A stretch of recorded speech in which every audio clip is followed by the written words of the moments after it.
Kenya and Tanzania have joined hands to reclaim and restore the ecosystems, particularly rivers facing the threat of pollution and interference from human activities. Speaking during the 4th edition of Journey of Water campaign that kicked off in Rongai in Tanzania, stakeholders in the water sector led by Dr. Martin Mulama, the manager of Southern Kenya and Northern Tanzania landscapes, said there is need for concerted efforts to deal with the activities that led to the springs of Kimengelia and Noluturesh drying up. Timothy Kipnusu reports on the interventions. The 4th edition of Journey of Water campaign kicked off in earnest in Rongai, Tanzania.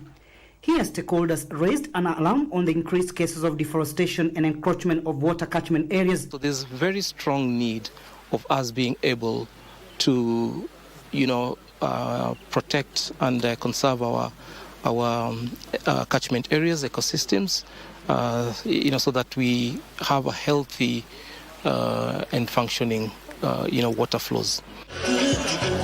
The environmental stakeholders, both from Tanzania and Kenya, held a joint tree planting exercise along the water streams in ambitious exercise aimed at strengthening climate resilience in the region. We are also coming to build a platform where the two countries will be sitting together, reason together, and make decisions together on how to utilize the resource together.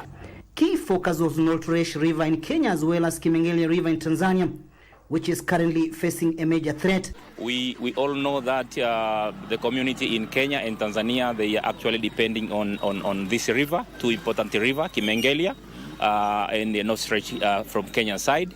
And more than 200,000 people are depending on this river.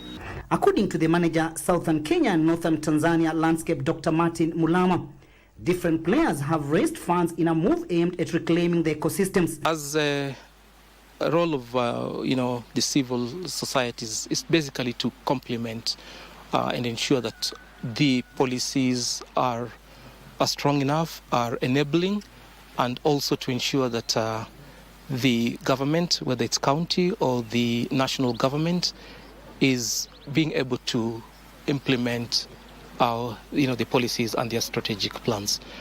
The group has in the meantime empowered the locals to engage in meaningful activities to conserve the water resource.